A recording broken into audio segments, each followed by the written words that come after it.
ವೃತ್ತಿ ಜೀವನದ ಉತ್ತುಂಗದಲ್ಲಿದ್ದರೂ ಕೂಡ ಉತ್ತುಂಗದಲ್ಲಿರುವಾಗಲೇ ರಶ್ಮಿಕಾ ಮಂದಣ್ಣ ಎಡವಟ್ಟು ನಿರ್ಧಾರ. ಭಾರತೀಯ ಚಿತ್ರರಂಗದಲ್ಲಿ ತಮ್ಮದೇ ಸಾಮ್ರಾಜ್ಯ ಸ್ಥಾಪಿಸಿದ ರಶ್ಮಿಕಾ ಮಂದಣ್ಣ ಹಲವು ಸೂಪರ್ ಹಿಟ್ ಚಿತ್ರಗಳನ್ನು ನೀಡಿ ಪ್ಯಾನ್ ಇಂಡಿಯಾ ನಟಿಯಾದ ರಶ್ಮಿಕಾ. ಭಾರತೀಯ ಚಿತ್ರರಂಗದಲ್ಲಿ ತಮ್ಮದೇ ಸಾಮ್ರಾಜ್ಯ ಸ್ಥಾಪಿಸಿರುವ ರಶ್ಮಿಕಾ ಮಂದಣ್ಣ ಹಲವು ಸೂಪರ್ ಹಿಟ್ ಚಿತ್ರಗಳನ್ನು ನೀಡಿ ಪ್ಯಾನ್ ಇಂಡಿಯಾ ನಟಿಯಾದ ರಶ್ಮಿಕಾ ವೃತ್ತಿ ಜೀವನದಲ್ಲಿ ಉತ್ತುಂಗದಲ್ಲಿರುವಾಗ ದಿಟ್ಟ ನಿರ್ಧಾರ ತೆಗೆದುಕೊಂಡ ನ್ಯಾಷನಲ್ ಕ್ರಶ್ ಹೀರೋಯಿನ್ ಪಾತ್ರ ಬಿಟ್ಟು ವಿಲನ್ ರೋಲ್ನಲ್ಲಿ ನಟಿಸಲು ರಶ್ಮಿಕಾ ಒಪ್ಪಿಗೆ. ಮಲ್ಟಿ ಸ್ಟಾರ್ ಚಿತ್ರದಲ್ಲಿ ನೆಗೆಟಿವ್ ಶೇಡ್ ಪಾತ್ರಕ್ಕೆ ಓಕೆ ಎಂದ ನಟಿ ರಶ್ಮಿಕಾ. AA22XA6 ಸಿನಿಮಾದಲ್ಲಿ ನಟಿಸಲಿದ್ದಾರೆ ನಟಿ ರಶ್ಮಿಕಾ ಮಂದಣ್ಣ. ದೀಪಿಕಾ ಪಡುಕೋಣೆ, ಮೃಣಾಲ್ ಠಾಕೂರ್ ಜೊತೆ ನಟಿಸಲಿರುವ ರಶ್ಮಿಕಾ ನೆಗೆಟಿವ್ ಪಾತ್ರ ಮಾಡಿದ್ರೆ ಅವರ ವೃತ್ತಿ ಜೀವನದ ಮೇಲೆ ಕೆಟ್ಟ ಪರಿಣಾಮ ಸಾಧ್ಯತೆ.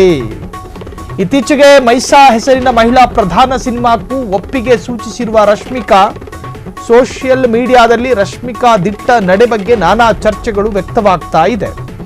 ಈ ಹಿಂದೆ ಪಡೆಯಪ್ಪ ಸಿನಿಮಾದಲ್ಲಿ ನೀಲಾಂಬರಿ ಪಾತ್ರಕ್ಕೆ ಜೀವ ತುಂಬಿದ್ದ ರಮ್ಯಾ ಕೃಷ್ಣ ವೃತ್ತಿ ಜೀವನದ ಉತ್ತುಂಗದಲ್ಲಿ ಇರುವಾಗಲೇ ನೆಗೆಟಿವ್ ಪಾತ್ರದಲ್ಲಿ ಜೀವಿಸಿದ್ದ ರಮ್ಯಾ ಕೃಷ್ಣ. ನೋಡಿ, ಸಾಕಷ್ಟು ಬಾರಿ ಸತತವಾಗಿ ನಟಿಯಾಗಿ ಕಾಣಿಸಿಕೊಂಡಿರುವ ನಟಿ ಮಣಿಯರು ನೆಗೆಟಿವ್ ರೋಲ್ಗಳಿಗೆ ನೆಗೆಟಿವ್ ಶೇಡ್ ಪಾತ್ರಕ್ಕೆ ಒಪ್ಪಿಗೆಯನ್ನು ಕೊಡೋದಿಲ್ಲ.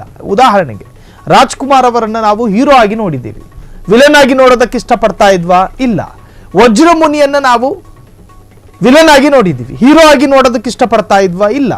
ಅವರವರ ಪಾತ್ರದಲ್ಲಿ ಅವರು ಎಷ್ಟರ ಮಟ್ಟಿಗೆ ಜೀವವನ್ನು ತುಂಬ್ತಾ ಇದ್ರು ಅನ್ನೋದು ಪ್ರೇಕ್ಷಕರ ಅಥವಾ ಆಡಿಯನ್ಸ್ಗಳ ಮನೋಮಂದಿರದಲ್ಲಿ ಸ್ಪಷ್ಟವಾಗಿರುತ್ತೆ.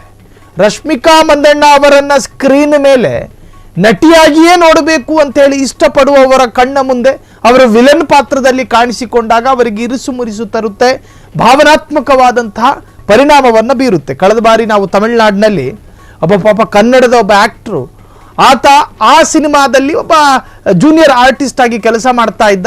ಒಂದು ಹುಡುಗಿಯ ರೇಪ್ ಮಾಡುವಂತಹ ಪಾತ್ರದಲ್ಲಿ ಆತ ಕ್ಯಾರೆಕ್ಟರ್ ಅಷ್ಟೇ.